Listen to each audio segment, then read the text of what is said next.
didn't really have any plans to start this business. And I walked in there and I'm like, man, look how much fun these guys are having. I wanted to start a business that I was able to have that much fun at work. That passion for the industry and what we do shows, and we just have fun with it. There is a lot of science that goes into it. Daddy makes booze.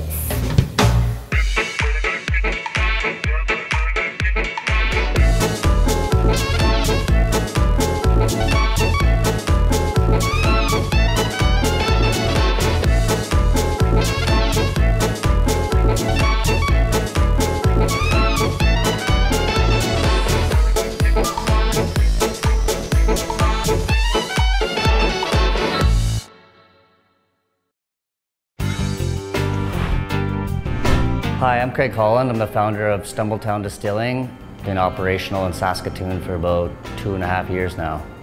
A light bulb went off for me as I actually went into Lucky Bastard and I walked in there and they were just having such a good time. They were like pumping Madonna and dancing around and I'm like, man, look how much fun these guys are having.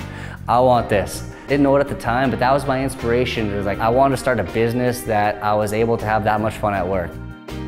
I had a job as a power engineer at a big chemical plant in Saskatoon until one day some suits came in and basically announced they're closing the plant down. I decided that I wanted to maybe take a different path and improve my quality of life, do my own thing and be the master of my own destiny, I guess. At that same time, I'd been to a lot of distilleries and breweries around Western Canada and I always noticed how much fun they were having. I became more inspired to become part of it. Yeah, so I'm Matt Chevry. I'm the distiller here at Stumbletown. Pretty new. I've been a brewer for the last, wow, it's going on 7 years now. I saw the passion that they have, and I have the same passion. Matt and I were friends before we were co-workers, and he was here helping me out as a buddy. And he's a pretty technical guy. He's got a lot of great experience working in breweries. On a weekly basis, we'll be doing anything from bottling, packaging, deliveries, bringing in ingredients, testing, so proofing stuff. Like I'm really excited about the whiskey. We're running tests on that because that's going to be coming out right away. Distilling happens probably about once a month, I'd say. He'll always be a top-notch brewer, and now I feel like it's a great opportunity for him to challenge himself and take on some distilling. So I think whiskey is going to be a big thing for him. Up until about a little over a year ago, Kaylin and I were mostly running every shift in this bar. It was fun, we got to meet a lot of great people, but I honestly couldn't do it anymore. There came a time when we needed a bar manager, so Curtis's resume came across our plate. He was a super passionate guy, very creative. He was a perfect fit for this place. Hi, my name is Curtis Kelly and I'm the bartender here at Stumbletown. My main job at Stumbletown would be a basic bartender job, to attend the bar, I'd make the drinks. I'm responsible for pretty much everything that the bar has to do to ensure that guests come in and enjoy their drinks and have a good time. We gave him the freedom to make this bar his own, and he keeps changing up the menu and doing things to put his own spin on it. We're a great team here, pretty small group, but I'm trying to create a culture that we're all valued on more than one level. I took a master distiller's course actually out in Kelowna. That was the next step for me. I didn't have any experience distilling or brewing prior to this place, so we decided to go for it. To save some money, we decided to do a lot of the work ourselves. It was around that time when everything got approved that my brother Kaylin came home from BC. He came home and he'd seen that I'd probably bitten off a little more than I could chew. So he stuck around and helped me out, worked for free, hung drywall, painted, whatever I needed him to do. He kind of made it known that he was interested in learning more about spirit production, and I could tell he was like passionate about it. He kept asking about making whiskey and stuff like that. I always envisioned myself as the guy coming up with all the recipes and doing all that stuff. When it came time to start making product, he was right in there. He was passionate about it. He's a super creative guy, so he was killing it. So he became the guy who was in charge of all the production. So we take grains, so malted barley, or we've got local quinoa in some of our whiskeys. We've got local lentils, so all different types of grain that you can unlock sugars from, corn. So then the first thing that you do is called a mash. You mix it with warm water to try and hit a certain point. So that's really what you're doing. You're converting starches into sugars. Because later on, when you pitch your yeast eats the sugars and it creates the alcohol, CO2, and esters, right? So your esters are your subtle flavor and aroma compounds that will come out later on in the distillation and in the aging process. Pass it over and we go into our big pot still, which is sitting right behind me. And that's where we do the first distillation. So we bring it up to a boil, and that's where your vapors are going through your column and condensing and coming back down as alcohol. And your water is returning back into your mash until you're trying to extract as much alcohol as you can and leave back as much water as you can. So we have our whiskey column, which just has 6 plates. So when it passes through a plate, it's kind of like clarifying it each time. So the more plates you activate, the cleaner a product you'll get. The column next to it is the vodka column. So that has 16 columns. So the first amount of alcohol that comes off, the vapor that comes off, is actually poisonous, right? So those are called your heads. And then once you start getting into your good alcohol, that's called your hearts. And then later on you get into the tails, which is the tail end of it, which you're getting undesirable flavors from the grain because it's been boiling for so long. Something like the heads we can actually use recently because of COVID for hand sanitizer. And then we've got our gin basket just over there. And that's adding botanicals into it, letting it sit in the alcohol and then rising through the gin basket. And that's stripping off all your oils and terpenes and stuff like that in whatever botanicals you put in. Gin is the easiest spirit to get creative with. So to create gin, you need juniper. Once you have juniper in there, you can pretty much do whatever you want. So I think it's important to keep to the traditions in gin and make it taste like gin. Yeah, so we're just getting our botanicals ready for pink gin that we're gonna be doing 3 runs of. So weigh it all out and then it'll go into the gin basket and we'll start distilling tomorrow. The pink IPA next door at High Key, it's an IPA featuring a hop called Vic's Secret from New Zealand. Very fruity, like tropical fruits and citrus fruits. And then they added hibiscus tea in the bright tank to make it pink and give it a bit of tartness and floral aspect. So you take a traditional gin or what other people have done, you put a twist on it, right? You put your own twist. But then something very unique like the pink IPA gin came from me meeting Craig. So a brewer from next door meeting a distiller and he really liking that beer. And he came to me saying, would we be able to put something like that into a gin? And I said, absolutely. We planned on doing it one batch as a small batch and it sold like crazy and the demand was there, but one of the benefits from making it is we give $1 from every bottle sold to the Canadian Cancer Society. It's a fantastic product. It's pink, so it catches people's eyes. It's a lot of fun to make and it's just a cool kind of little collaboration with the brewery right next door. Supporting local is one of the biggest things to us. We rely 100% on local support, so we got to walk the walk and we use everything we can as close to home. These rose hips, do you know exactly where they were picked? So that's the Northern Saskatchewan. Yeah, Northern Saskatchewan, Boreal Heartland. Everything else is the distillers playing around with flavors that they want. To define it as gin, it has to have juniper. Traditionally, coriander, citrus, some other stuff that's typically in gin, but not a requirement. I'm inspired by 2 things mostly, I think. One would be the season. So right now, middle of summer, we get inspired by fresh, bright flavors. There's lots of different ways to make gin. Some distilleries will put all their botanicals right into a gin basket and let all the flavor come from vapor passing through it. Some places will do it all in the pot itself, which is the majority of ours goes into the pot. Obviously, we've got a lot of botanicals. We need a pretty big gin basket. Probably takes about a couple hours to get it all ready, and then for this particular gin, there's a post-infusion, so there's some other botanicals and stuff that goes in after the fact that turns it pink and gives it some additional flavor. Pia comes around and eats them. She loves the dehydrated strawberries. We gotta get them in the gin before she shows up. Anything we can get right in Saskatoon, we often do. If not, we'll try to get it from Saskatchewan. If we can't get in Saskatchewan, we'll try to keep it within Canada. But when it comes to malts and a lot of the raw materials that go into our products especially, there's no better place on earth than to get grain than in Saskatchewan. So I think that's a huge advantage for us, is we can get all that. So one of the big suppliers that we work with is Maker's Malts. We really like to support local. He's actually one of my really good friends, Stephen Meyer. How's it going, man? Hey, great. Good to hear from you. I'm gonna get Matt to make some lentil whiskey sometime in the next couple weeks here, and I was gonna get you to check some stock for me. We need 18 bags of premium pale, 18 bags of Munich.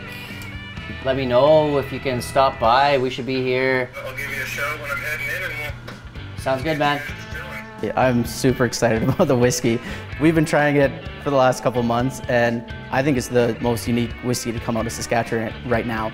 So they've been taking a page out of the recent craft distillers, really kind of going against the grain and putting some different ingredients into it. So the quinoa whiskey is my favorite right now. So the quinoa really comes through as a really unique flavor, almost like a granola bar. And then there's chocolate malt. So we're just proofing some of our quinoa whiskey straight out of the barrel. And I'm gonna check the specific gravity of it with a hydrometer just to see kind of eyeball where we're at. So we need to take the gravity plus the temperature, and with a volumetric tape, it'll tell us where we're at. It's very unique. Honestly, I've never had anything like it. I'm a huge whiskey guy, and I think it's gonna do really, really well. But I love this one as opposed to I love the quinoa too. That's got that chocolate. This has a lot of, totally different, but like fruity. Yeah, the more it evaporates, it's gonna change as we lose more product, but flavors will develop. So in the barrel aging process, it's as much as an art as it is a science.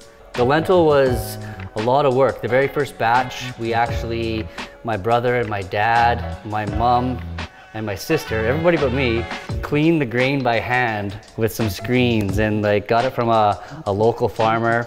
I honestly haven't found anybody that's ever made a lentil whiskey before, so I didn't really know what to expect. Thea, how you doing? Are you excited? Do you want to go weigh out some stuff? Help me out? Mm-hmm. All right, here we go. Let's go. My daughter Thea is obviously very important to me. She's a big part of my life. She's a 6-year-old girl. Her interests change every day, but she always loves coming here, and I always want to make it a place that she enjoys being. Like 2.5. Mm-hmm. Yeah. We'll come here on a day off to do a couple things, get a little bit of office work done, and maybe we'll make some lemonade or something like that. And she's always very interested. They're called rose hips. Cool. Yeah. There. Good. What's the best part about these strawberries, Theo? They're tasty. Yeah, sometimes when we're dehydrating fruit for the bar or even for the gin, she gets in there and starts eating my strawberries and stuff like that, so. I don't think these need to go into the gin, do they? No? So with Thea, she knows that I work in a distillery, and she knows that we make spirits, booze as she puts it sometimes, and she knows that it's an adult beverage. She's excited to see that I'm making something that's available to the end consumer. I like Stumbletown because my daddy works here. As far as I'm concerned, I like teaching her the spirit of entrepreneurship. I can make kids cocktails because I'm not allowed to make alcohol. I would name a cocktail Prairie Flamingo Lemonade. It's going to be pink and yellow. One of the nice things about having a hospitality suite as opposed to a tavern permit or a regular bar is we are allowed to have kids in here. It's not just an adult space. I see it as a family space, especially the patio and stuff. People want to come out and hang out and bring their dog, their kids, whatever. It's great. Yeah, so still running at 90. Temperature seems good. What are you getting in there? Taste is really good. Citrus? Lots of citrus. Yeah. Grapefruit, that's really popping right now. Strawberry, all the orange, juniper. We're looking at how much action we have in the column here. So we're controlling the deflagmator with just a water valve, just a butterfly valve. So I'm looking at the temperature of that, and then the top of the temperature of the column coming through, and then the condenser right here. We don't want to run it too hot.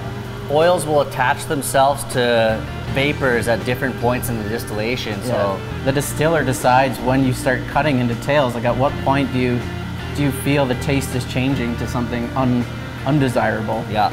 So I'm just dumping the first bucket, around 20 liters from our gin distillation. We'll do this about 3 times, so we'll end up with roughly 300 liters that then we need to proof up to roughly 500 liters. Hey, Craig, how you doing? Hey buddy, how's it going? Good to see you, man. You too. I'm here with your malt delivery. Sweet, get Matt making some whiskey. So I can play some music tomorrow night. 2 of you come in, 8:30ish? Yeah, I got my buddy coming to play some bass. Nice. So this weekend we're having some live entertainment, which is something we haven't done much of, but we want to get more into. So we're having a bit of a celebration now that restrictions are lifted. We're gonna have Deadly Dan out there with a hot dog cart. Hopefully get some music in here every week.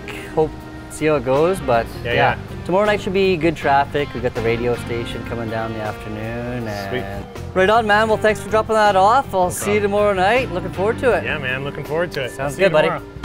Any successful craft producer in Saskatchewan, in my opinion, realizes in a hurry that your best allies are the other producers, and it's important to have good relationships with all those guys. So my brother and I, Kalen and I, decided to do with a unique malt from Makers called Honeybee, and we decided that we're gonna age that one for about 13 years, which will be when my daughter turns 18. Right now we call it college whiskey. The idea behind it is that barrel of whiskey will hopefully pay for a college fund. And it was fun because we got her in here and let her help us dump a little bit of grain into the mash tun, and it'll be a pretty small batch, but it'll be the only one we make like that probably in the lifetime of this distillery. A lot of the spirits we make are inspired by cocktails, so rather than just making vodka and gin, we want to show people how to get creative with those spirits, and a way to do that is a hospitality suite like this. I wanted to be involved with people, customers. I wanted to have that interaction. When I'm looking at a drink, I'm looking at my main profile. So the size of the drink. Do I want it to be a tall drink? Do I want it to be kind of a more sour style, like margarita? Or that really spirit-forward drink, that old-fashioned style. So I'm looking more at like the whole concept at first, and then I'll start to pick an ingredient I want to focus. I got a new cocktail I wanted you to try out. I want to put it on special this week. It's a twist on kind of the neoclassic cocktail, the Jungle Bird, which is kind of a sour tiki-style cocktail. Features heavy molasses from a dark rum, pineapple juice, Campari, and nut orgeat. But we don't make any of that. We only use Saskatchewan products in this bar, so instead of the dark rum, I decided to go with a Demerara syrup and our vodka. To bring up the pineapple flavor, I went for that ditchweed that we love, that wild chamomile that has that really nice pineapple aroma. And then instead of the Campari, I'm going to use our sweet vermouth. In terms of how you balance a drink, that just came through experience. So a lot of it is based off recipes I saw online. I learned kind of the balance of their acidity, their sweetness, the different kind of dryness of drinks. Whenever I try a new recipe, I found myself constantly kind of going back to the basic bare bones, the drinks that were the tried and true recipes, if you will. So I'd been out seeing what all the world had to offer, and I kind of started reading about like local things and ingredients that people forget about. And like there's so much in Saskatchewan that people just don't think of as food. So I became really into kind of foraging culture. So things like oak acorns and spruce tips and dandelions with the flower and the root and Saskatoon berries. And we had so much flavor that in Saskatchewan that I was out chasing all these exotic fruits and these crazy spirits and realized that I should come back home and kind of start exploring that a little bit more. This is the ditchweed vodka we got here. That wild chamomile grows in all the cracks and sidewalks.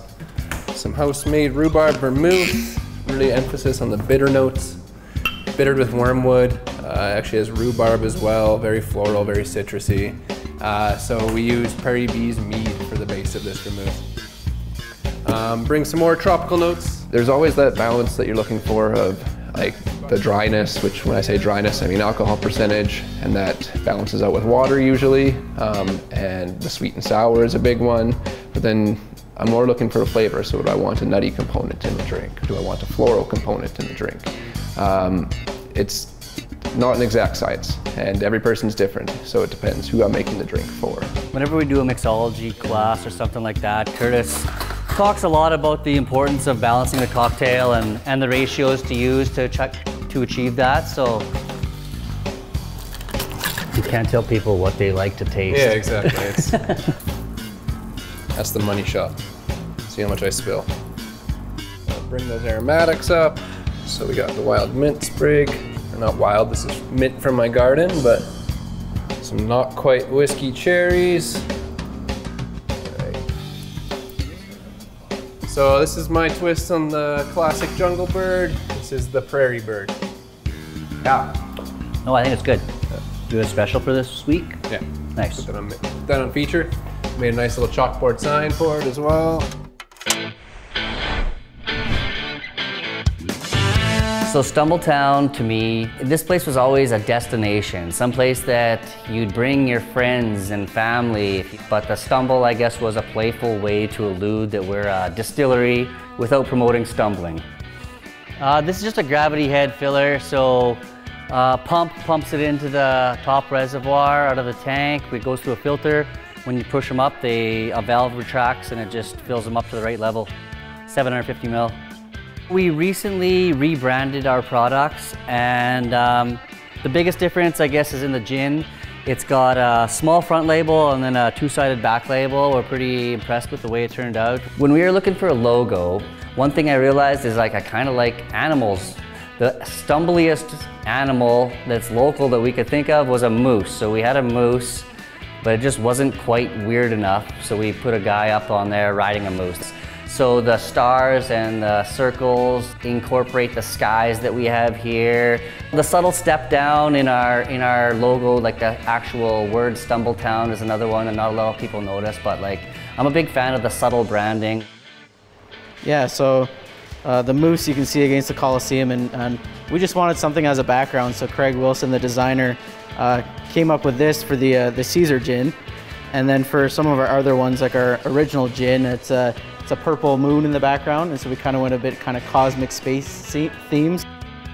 People are loyal to the industry, so I find people that come in here are people who love craft beer, love craft spirits, want to support local. Having a hospitality suite allows us to meet people, tell our story, do tours, do tastings. We got some customers in here now, and they came for our most popular item, which is our gin flight that we're going to make up here.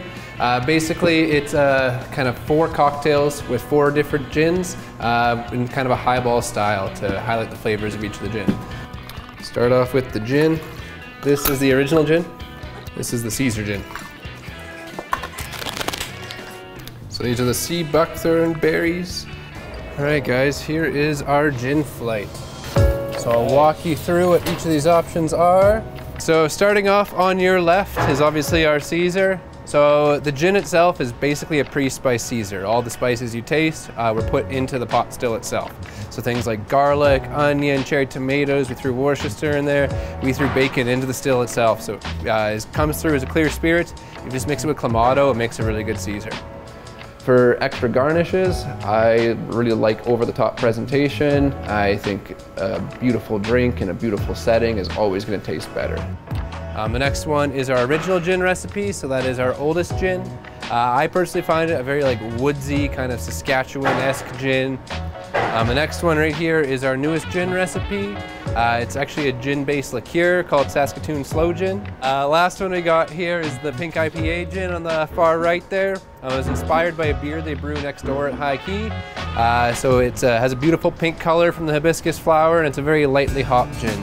I got really good relationships with the other distilleries, especially the ones within the city. LB and Black Fox are big mentors for me. I look up to those guys, and I got a really good relationship with them. So keep it fun, keep things new, We're always looking for new products that we can put out there that's new and interesting, like the Slow Gin we just released.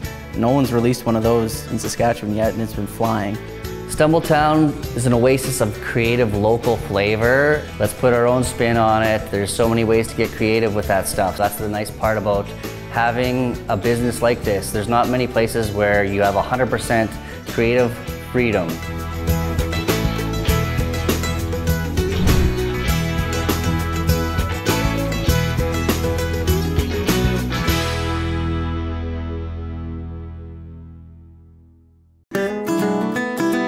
Is there a restaurant or beverage producer you'd like to see featured on Max TV Local? Email us at max.local@sasktel.com.